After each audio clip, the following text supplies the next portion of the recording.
Dank die Here vir 'n besonderse herinnering vanoggend aan die hart van die evangelie. Dankie Jan dat jy ons voorgegaan het op 'n besonderse wyse. Mag die evangelie altyd sentraal wees in ons harte en lewens en dat ons daar in die lig daarvan leef elke oomblik van elke dag. Liefste gemeente, maak julle Bybels oop asseblief by Efesiërs 6 vers 4. Ons is steeds besig om deur die boek van Efesiërs te werk op 'n eksposerende wyse. En ons trek nou by die laaste hoofstuk alreeds van hierdie besonderse evangelieryke boek. Die tema wat ek met julle wil bespreek vanoggend vanuit Efesiërs 6 vers 4 is God se wil vir ouers. Ons het laasweek gekyk na God se wil vir kinders en ek het die kinders genooi om voor te kom sit. So ouers, ek gaan nie vandag vra dat julle voorkom sit nie, maar ek wil wel vra dat julle sal aanskakel, dat julle sal inskakel. En nie net die ouers nie, maar almal van ons, om te hoor wat die geïnspireerde, gesaghebende woord van die Here vir elkeen van ons is. Ek moet vooraf sommer sê dat ek gaan nie vandag klaar maak met hierdie teks nie.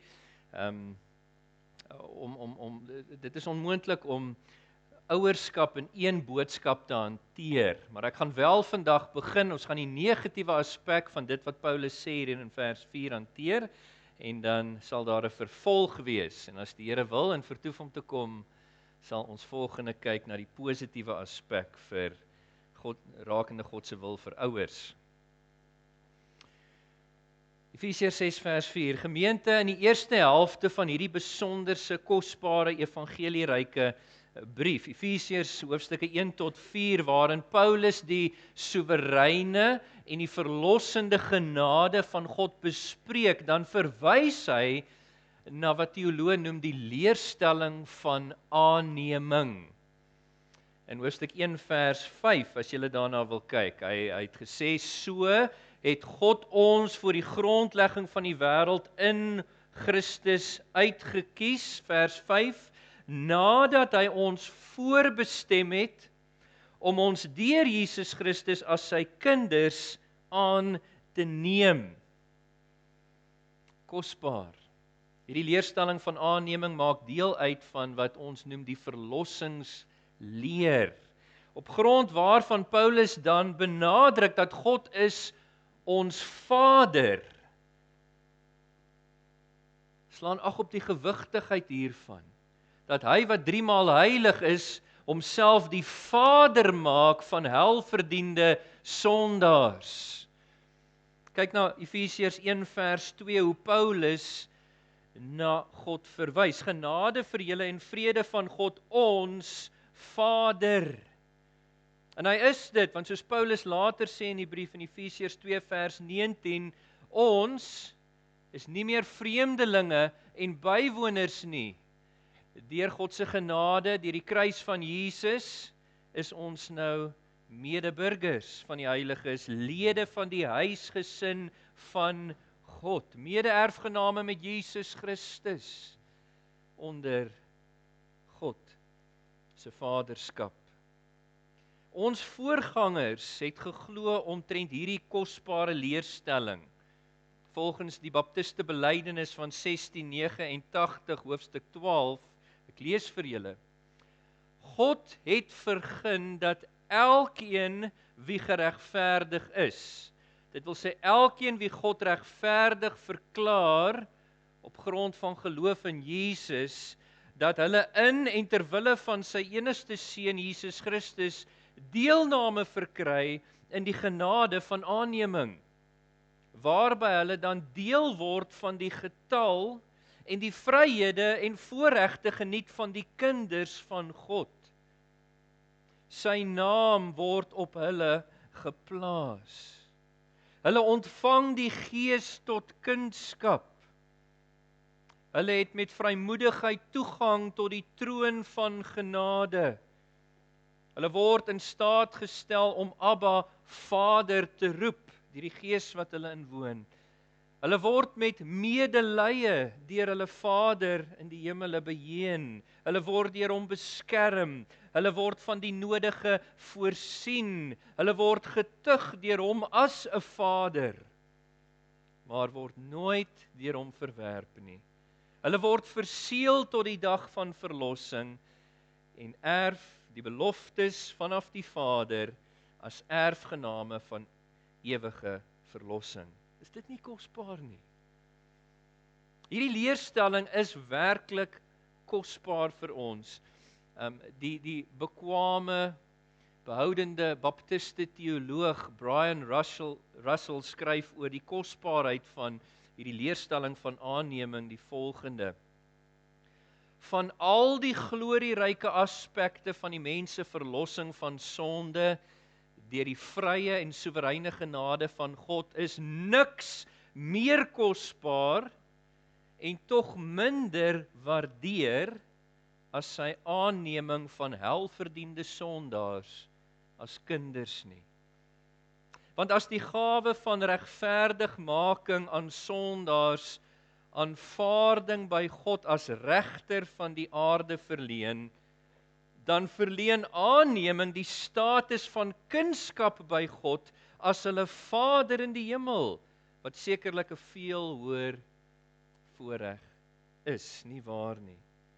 Regverdigmaking is die aanvanklike seën, wanneer God iemand deur middel van geloof in Christus Jesus regverdig verklaar voor sy aangesig. Daardie regverdigmaking is die aanvanklike seën wat dit moontlik maak vir God om ook die kroonseën van aanneming te skenk. Hy sê om reg te wees met God, die regter, is 'n groot ding. Maar om deur God die Vader geliefd en versorg te word, is 'n groter ding. Hierdie leerstelling is nie net kosbaar vir ons nie, dit is ook sentraal. Miskien het jy al hierdie aanhaling van die bekwame Anglikaanse teoloog J.I. Packer gehoor. Hy sê as jy wil beoordeel hoe goed iemand Christendom verstaan, vind uit hoeveel hy dink of hoeveel hy maak van die gedagte om God se kind te wees en God as Vader te hê. As hierdie gedagte nie sy aanbidding en sy gebede en sy hele lewensuitkyk aanspoor en beheer nie, beteken dit dat hy Christendom glad nie baie goed verstaan nie.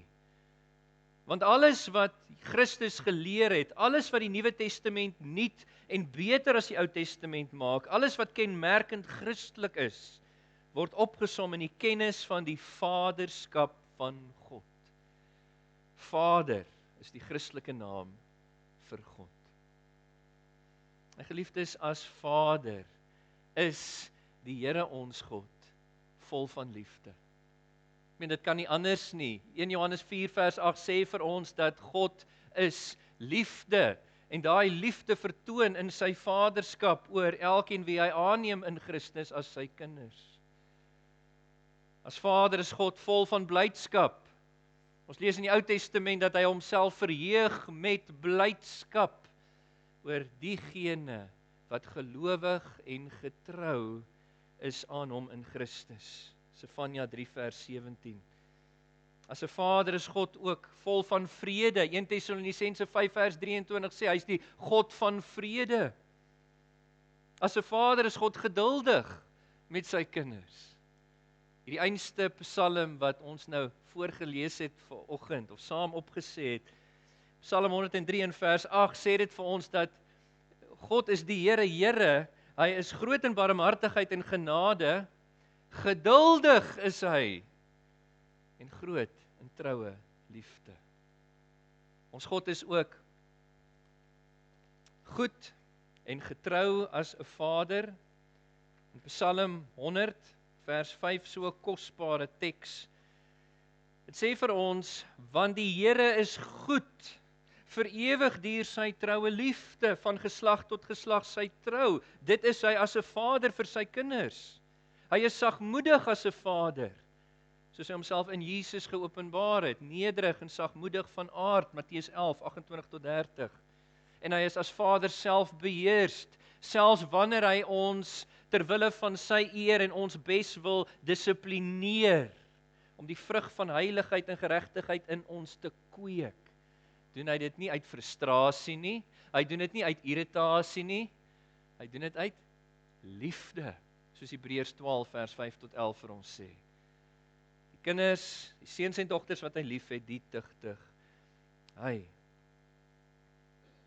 Ons Vader is vol van liefde, blydskap, vrede, geduld, goedheid, getrouheid, sagmoedigheid, en hy is ook selfbeheers in sy dissipline.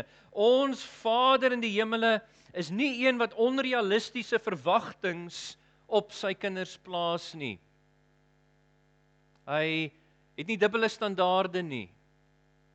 Hy behandel ons nooit onregverdig nie. Hy's nie bevooroordeeld as 'n vader deur enige een van ons voor te trek bo ander nie. Ons staan op gelyke voet voor hom in Christus Jesus.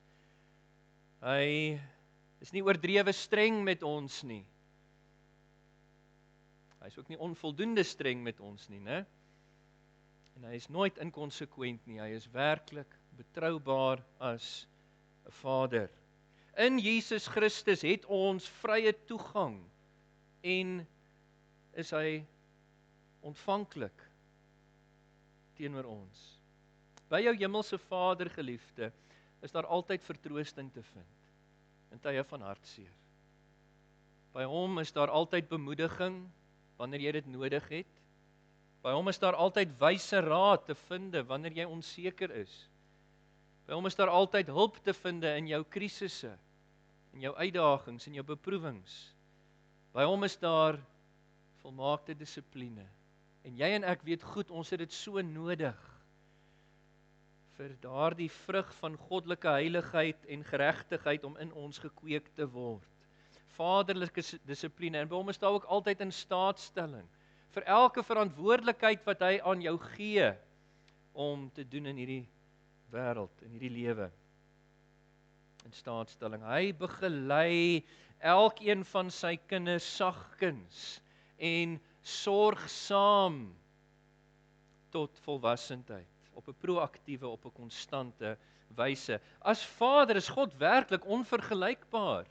Met wie kan ons God vergelyk? Hy is volmaak as 'n Vader. Selfs die beste aardse Vader kan nie eers begin om te vergelyk met ons hemelse Vader nie. Dit is geen wonder nie dat die apostel Johannes in 1 Johannes 3 vers 1 uitbars met 'n uitroep. Hy sê, kyk watter groot liefde het God aan ons bewys, dat ons die kinders van God genoem mag word. Besonders, en ek wil hier 'n eerste toepassing maak, geliefde. Ek weet nie of jou godsbeskouing seer gekry het deur jou lewe nie, maar ek wil jou aanmoedig, bid en vra die Here om hierdie godsbeskouing van hom as 'n goeie Vader by jou te kweek, in te boesem, te koester in jou, hierdie godsbeskouing wat hy aan ons voorhou in sy woord. Vertrou op die waarheid dat dit wat ek vanoggend gesê het vanuit die woord, dat dit is wie God is, dit is hoe God is, dit is wat God is. Verwerp enige onwaardige gedagtes oor God, soos byvoorbeeld dat hy hard en koud en ongenaakbaar is, dat hy in sy toenadering tot ons soos 'n totalitêre despoot is, dat hy polisieman speel oor ons, is onwaardige gedagtes oor die Here ons God, wie 'n liefdevolle Vader is. Verwerp alle soortgelyke onwaardige denke oor die Here en verlaat jouself op God se vaderlike sorg, want dit sal vir jou werklik bevrydend wees in jou lewe en sal jou sterk om 'n aanbidder van God te wees, wat daagliks leef tot sy eer en wat hom geniet. Hoekom spandeer ek so baie tyd om te praat oor die vaderskap van God, as die teks met ons praat oor ouerskap? Wel, geliefdes, God, ons Vader, soos Paulus hom hier noem, in die begin van Efesiërs, hy is die ideaal, hy is die maatstaf, hy is die voorbeeld vir alle ouerskap, wat dan die onderwerp is van ons teks waarna ons vandag gaan begin kyk in Efesiërs 6 vers 4 en ek wil graag met julle behandel vandag en dan as die Here wil en vertoef om te kom, volgende wil ek kyk saam met julle na die wie, na die wat, na die waarom van die ouers se verhouding met hulle kinders. Die wie, wat en waarom van die ouers se verhouding met hulle kinders, sodat al die ouers, en nie net die ouers nie, maar ook skoonouers en grootouers, oupas, oumas, alle voogde, dat ons sal weet hoe om die Here te eer ten opsigte van kinderopvoeding. En ook vir die res van julle. Wil nie julle moet afskakel nie. Dit is belangrik dat ons kennis sal dra omtrent die wil van die Here soos hy dit geopenbaar het. En sodat ons dan ook op 'n ingeligte wyse die ouers, die skoonouers, die grootouers, die voogte in ons midde kan ondersteun, die wat in ons families en vriendekringe is kan ondersteun deur ons gebede, deur ons bemoediging, deur ons vermaanings en ons teregwysings. Ja, kom ek lees vir ons die teks. Dit is kort en kragtig. Dit is eintlik opvallend dat daar is soveel boeke en kursusse in die wêreld oor kinderopvoeding. En wanneer God daaroor praat, sê hy dit alles so mooi ekonomies opgesom in een vers. En tog is die rykdom, die diepte hierin, soos vertolk deur die hele Bybel, ontsettend, en daarom gaan ek dit nie in een preek kan klaar kry nie. Ek lees vir ons Efesiërs 6 vers 4. Die woord van God sê, en vaders, moenie julle kinders uittart nie, maar voed hulle op deur die dissipline en teregwysing van die Here. Kom ons bid saam.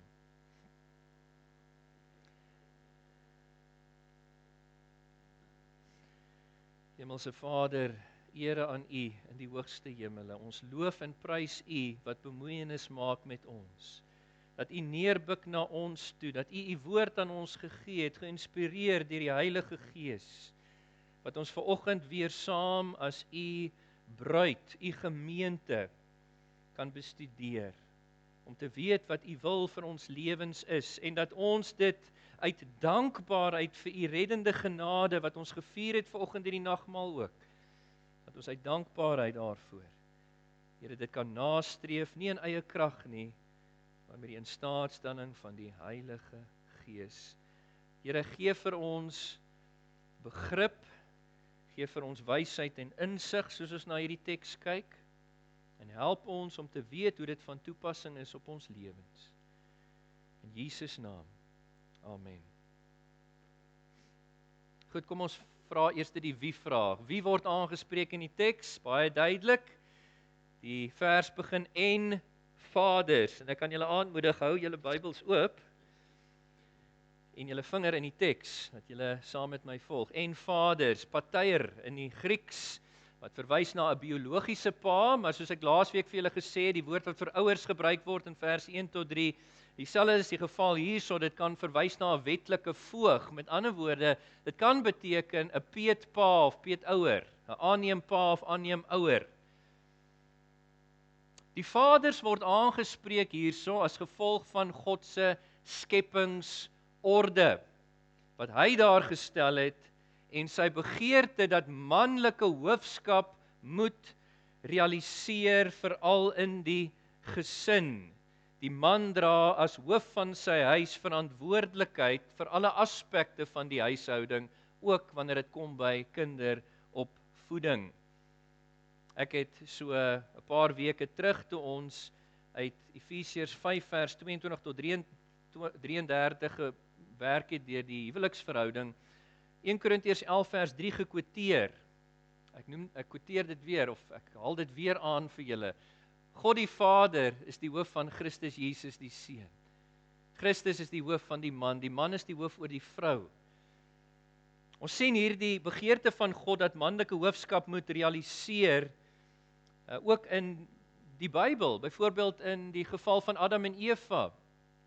Genesis 3 vers 6 sê vir ons dat toe die vyand deur middel van die agentskap van die slang die man en vrou kom verlei het, het Eva geneem van die vrug Sy is die een wat geëet het en sy in beurt het haar man ook verlei om te eet saam met haar van die vrug. Paulus herinner ons hier aan in 1 Timoteus 2 vers 14. Hy sê vir ons dat die man het hom nie laat verlei nie, die vrou het haarself laat verlei en geëet van die vrug. En tog, geliefdes, die teks wat Jan vanoggend vir ons gelees het, Romeine 5 vers 12 en soortgelyke tekste. Wat sê dit vir ons?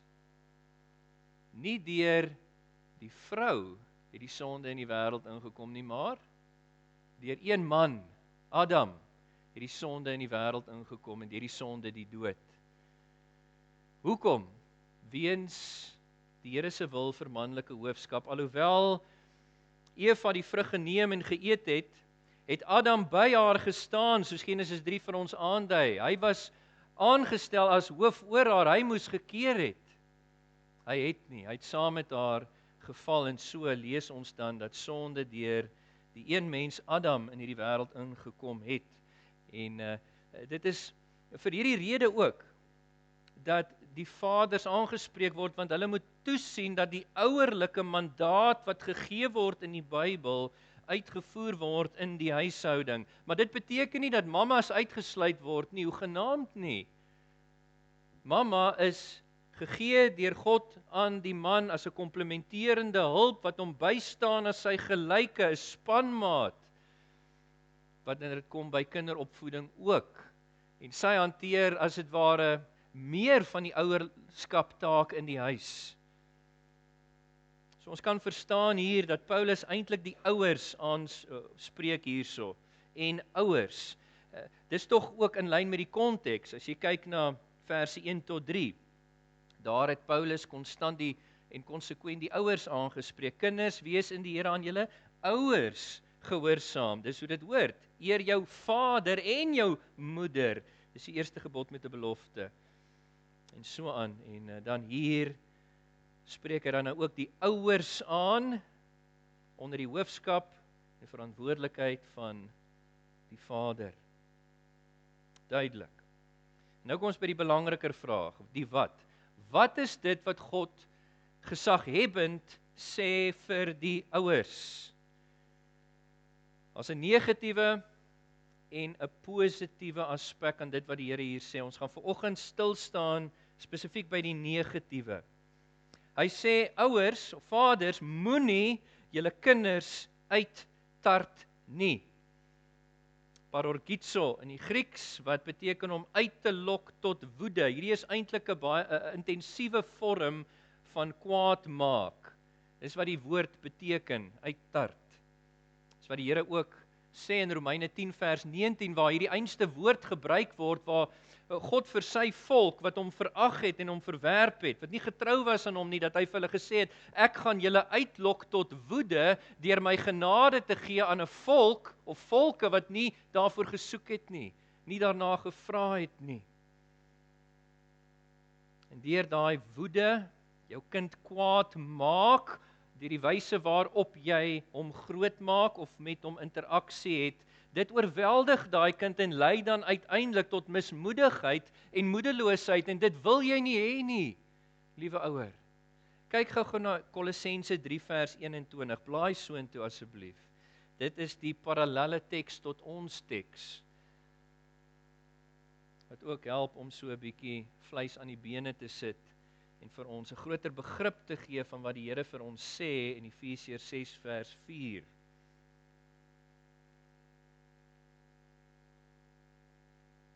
Hier in Kolossense 3 vers 21 word net die negatiewe opdrag gestel. Ook begin dit hier vaders, maar moeders word geïmpliseer. Julle moenie julle kinders treiter nie, sodat hulle nie moedeloos word nie. Ons wil nie hê hulle moet op daai punt van moedeloosheid kom nie. Terloops, hierdie woord wat gebruik word vir treiter beteken ook om uit te lok. Die Engels is to provoke. Om uit te lok sodat jou kinders bitter word teenoor jou en uiteindelik jou verag. Dit is die gedagte daarso. Maar wat beteken dit in die praktyk? Hoe verhoed ons in die praktyk dat ons nie ons kinders kwaad maak, hulle oorweldig en moedeloos laat, dat hulle bitter word teenoor ons en ons uiteindelik verag nie. Ek wil vir julle vanoggend 9 praktiese motiverings gee. Hierdie lys is nie omvattend nie, hoegenaamd nie, ander dinge kan bygevoeg word en julle sal agterkom daar is oorvleeling in die dinge wat ek gaan sê. Maar as jy ten minste hierdie 9 dinge neerskryf en gaan bid daaroor en jou hart as 'n ouer ondersoek en seker maak dat jy nie skuldig is aan hierdie dinge nie. Dat die Here se hulp vra dat jy nie hierdie dinge doen nie, dan sal jy 'n ver end kom om nie jou kinders kwaad te maak, uit te tart en te treiter nie. 'n Heel eerste ding wat ons moet verwerp is onrealistiese verwagtinge. Moenie onrealistiese verwagtinge op jou kind plaas wat sy of haar karakter aanbetref of in die area van volwassendheid nie of in die area van prestasie nie. Dit kan 'n kind totaal en al ontmoedig. Een van my kinders sukkel met geduld. Ek gaan nie sê wie dit is nie. En ons maak moeite om vir haar te leer om geduldig te wees. Dit sou 'n onrealistiese verwagting van my wees om te verwag dat sy oornag geduldig moet wees. En dit sou verkeerd wees van my om ongeduldig te raak oor haar ongeduld. Nie waar nie. Sy kry dit by haar ma.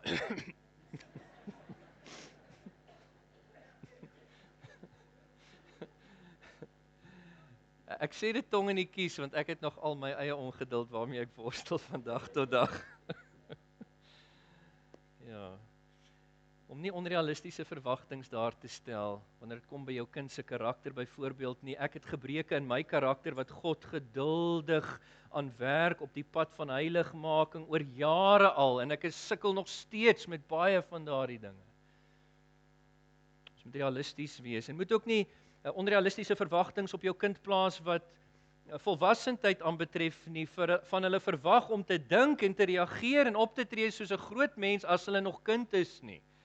En ook in die area van prestasie, hulle verwagtinge op hulle sit onrealisties om dinge te bereik wat net nie in lyn is met hulle vermoëns en hulle talente nie. Moenie onrealistiese verwagtinge op jou kinders plaas nie. Tweedens, dubbele standaarde, vermy dit. Dis daai hele idee van doen wat ek sê, moenie doen wat ek doen nie, né? Dat jy dubbele standaard vir jou het en 'n ander standaard het vir jou kinders. Byvoorbeeld netheid. Ons verwag dat ons kinders se kamer netjies moet wees. Die klere moet opgevou wees in die kas waar daar plek is daarvoor. So pappa kan nie nou kom en sy klere op die vloer rondgooi en in die badkamer laat lê en nie. Né? Of in die area van take, ons verwag dat ons kinders nie vir vergoeding nie, dit is maar net 'n normale verwagting dat hulle sal help in die huis met skottelgoed was en skoonmaak en al daai tipe goedjies.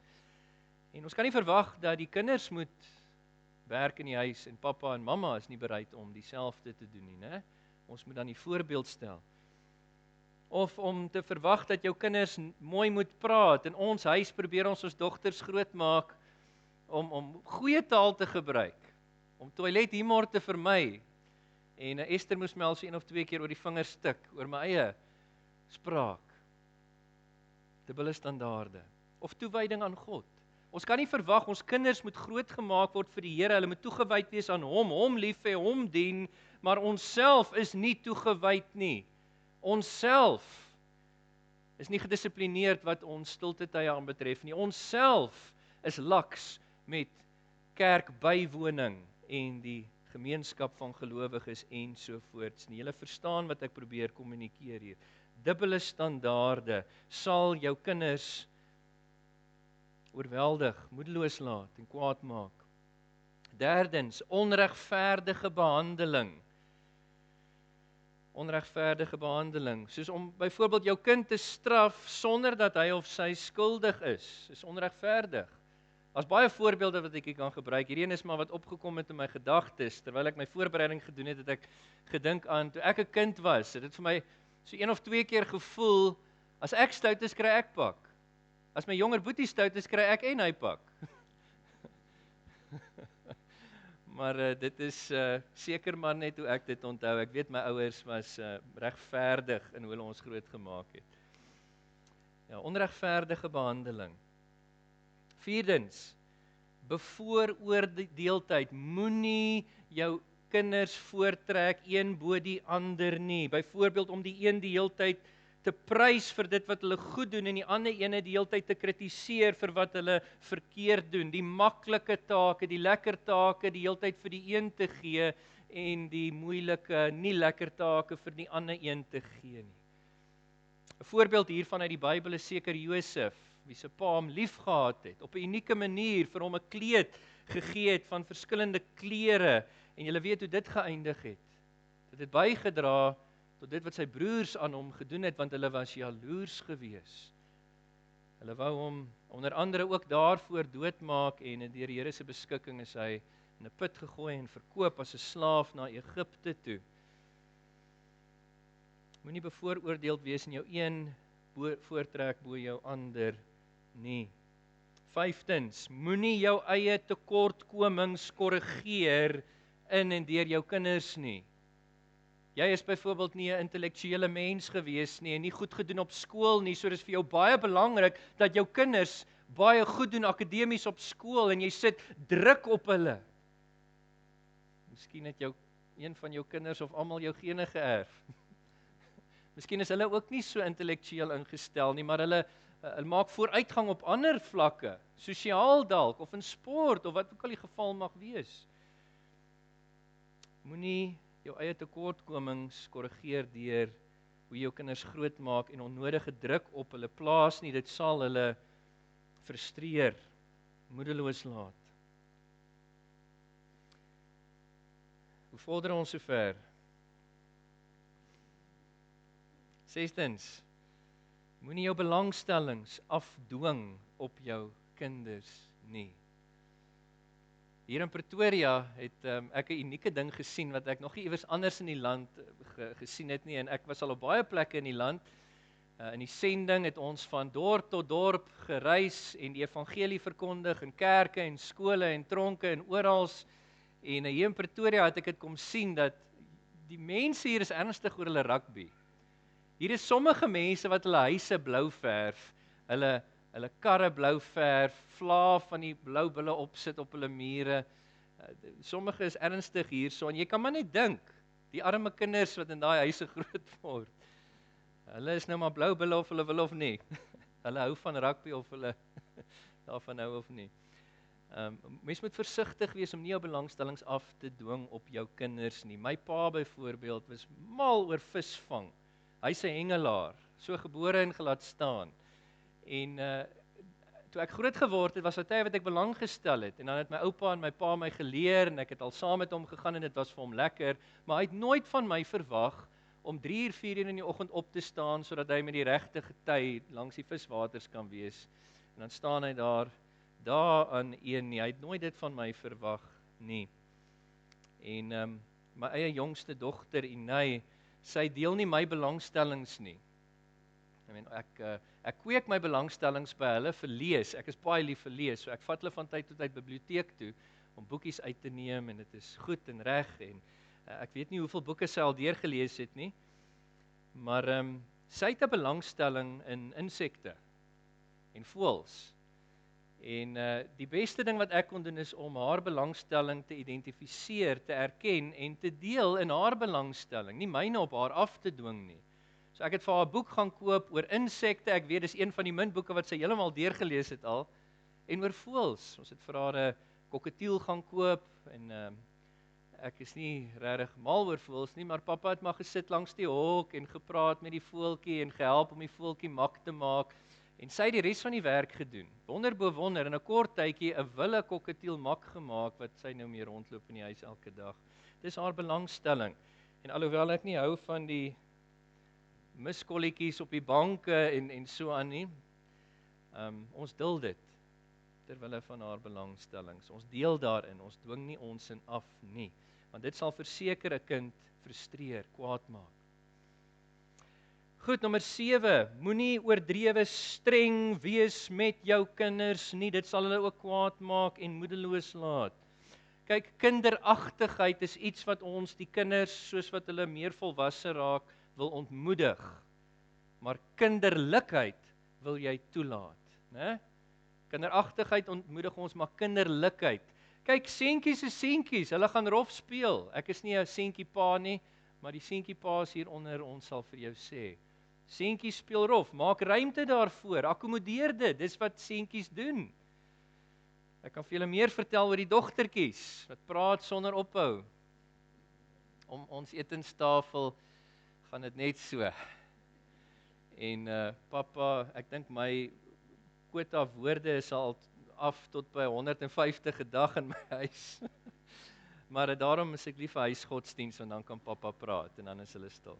Hulle praat baie, hulle giggel baie, hulle is verskriklik emosioneel. Maak ruimte daarvoor, dis hoe God hulle aan mekaar gesit het.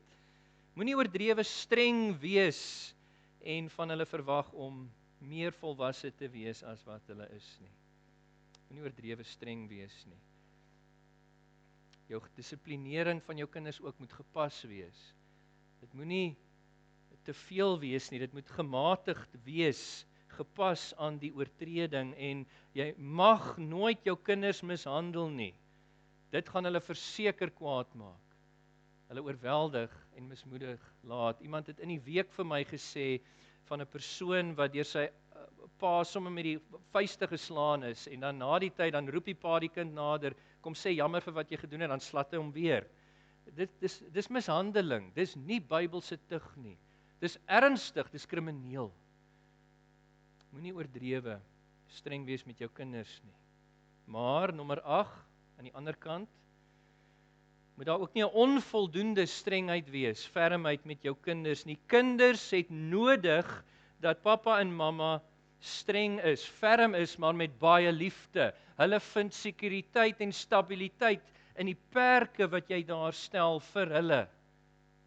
En daai perke wat jy dan ook afdwing met die God-gegewe gesag wat die Here Jesus aan jou gedelegeer het as sy verteenwoordiger in daai kinders se lewe. Dis belangrik dat jy die leviete daar stel, wil ek amper sê, vir die kinders, in verband met hoe ons omgaan met God en die dinge van die Here in die huis. Die agting, respek en lof wat ons vir hom het. My kinders weet, as ons boeke vat, dan het ons respek vir die Here. Ons spot nie oor die dinge van die Here nie. Wanneer dit kom by verhoudings, hulle lig nie die hand vir mamma nie. Hulle weet dat hulle vir pappa en mamma moet respekteer. Hulle weet dat daar respek en liefde onder mekaar moet wees.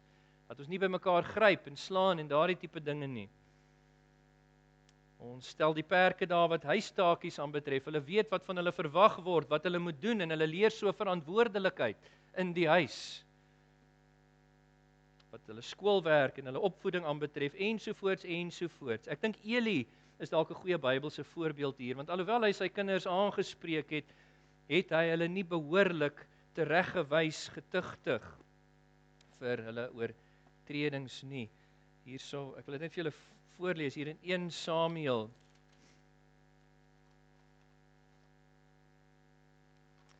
3 vers 13 lees ons hierdie hartseer woorde. God sê, ek wil aan hom bekend maak dat ek vir altyd sy huis gaan oordeel oor die sondeskuld waarvan hy geweet het.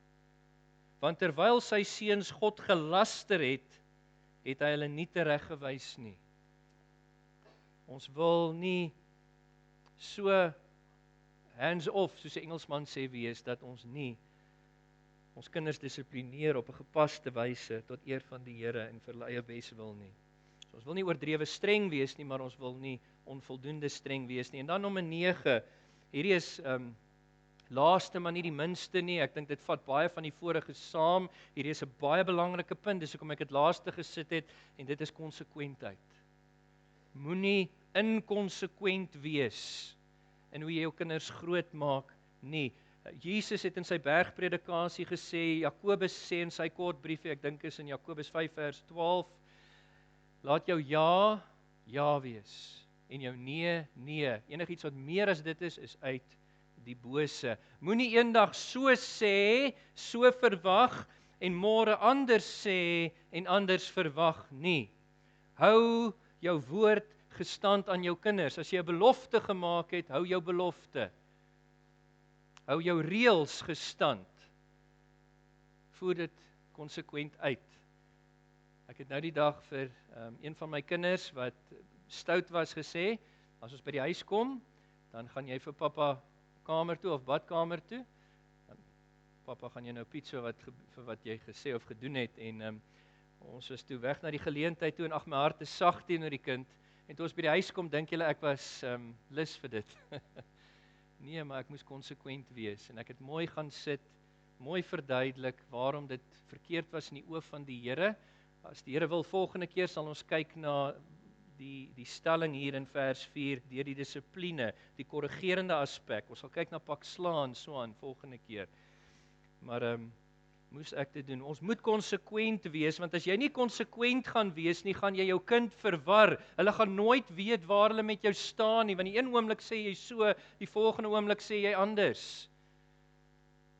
Hulle gaan leer dat pappa is onbetroubaar, mamma is onbetroubaar en jy deur jou voorbeeld vorm by hulle in hulle sensitiewe verwysingsraamwerk, hulle godsbeskouing en hulle gaan later dalk ook begin dink God is onbetroubaar, soos my aardse vader onbetroubaar was. Ons wil konsekwent wees tot eer van die Here en tot voordeel van die kind. Nou ja, met hierdie 9 dinge gestel, wil ek vir julle sê, dink aan die vaderskap van God. Hoe hy as 'n vader teenoor ons is.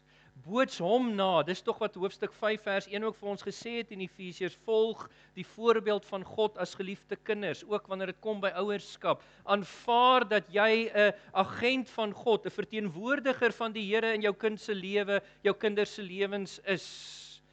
Beoefen die gesag wat hy aan jou gedelegeer het in hulle lewe. Jy het nie jou kind se toestemming nodig om die gesag wat God aan jou gedelegeer het te beoefen nie. Jy doen dit tot eer van die Here. En moet dan nie onrealistiese verwagtinge op jou kinders plaas nie. Moenie dubbele standaarde hê nie.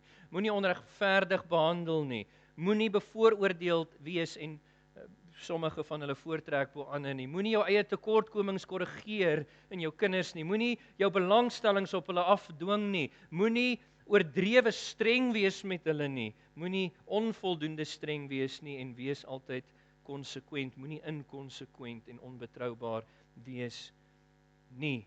Want hierdie dinge sal jou kinders uitlok tot woede. Dit sal hulle uittart, hulle oorweldig en moedeloos maak. Dit sal hulle bitter maak teenoor jou en uiteindelik veroorsaak dat hulle jou verag. Geliefde, as ek kan afsluit hierso net deur te sê, God sal jou help hierin. Ek wil jou herinner aan die evangelie. Deur die kruiswerk van Jesus Christus is jy as ouer ook verlos, vrygemaak van die skuld, die straf, maar ook die mag van sonde. Jy's nie onder die dominerende mag van sonde nie, jy's vry om die Here se wil na te volg. Wanneer dit kom by kinderopvoeding ook, en maak staat op die Heilige Gees in jou, die van julle wat deur geloof in Jesus gered is, en ek glo julle elkeen is. As jy nie is nie, gryp die Here Jesus aan vir verlossing. Die van ons wat wel gered is, het die Gees van God ontvang, hy herstel die beeld van God wat hierdie sondeval geskaad is in ons, hy skryf God se wette opnuut op ons hart en stel ons in staat om God te verheerlik, ook wanneer dit kom by ouerskap. Kyk, dit wat Paulus hier in ons teks sê, is 'n uitvloeisel van hoofstuk 5 vers 18. Hy het gesê, moenie deur wyn bedwalm raak nie, word vervul, kom onder die beheer van die Heilige Gees, en die Heilige Gees sal jou in staat stel om nie jou kinders uit te tart nie, soos vers 4 sê. Ek weet daar is sommige van julle wat nou hier sit en terugdink, kinders is dalk al uit die huis uit, jy weet jy het gefaal, of jou kinders is dalk nog in die huis, jy weet jy faal gereeld. Dis almal van ons, né? Jakobus sê vir ons in Jakobus 3 vers 2, ons almal struikel dikwels. Daar is nie 'n ouer hier wat kan sê ek het dit volmaak reg gekry nie, ons verstaan dit. Vir waar jy gefaal het, wil ek jou ook aanmoedig, werp jouself op die genade van God. Deur die kruis van Jesus is daar vergifnis. As ons sondes bely, hy is getrou en regverdig om ons te vergewe en te reinig van alle ongeregtighede. Vra hom om sy vergifnis en neem dit aan.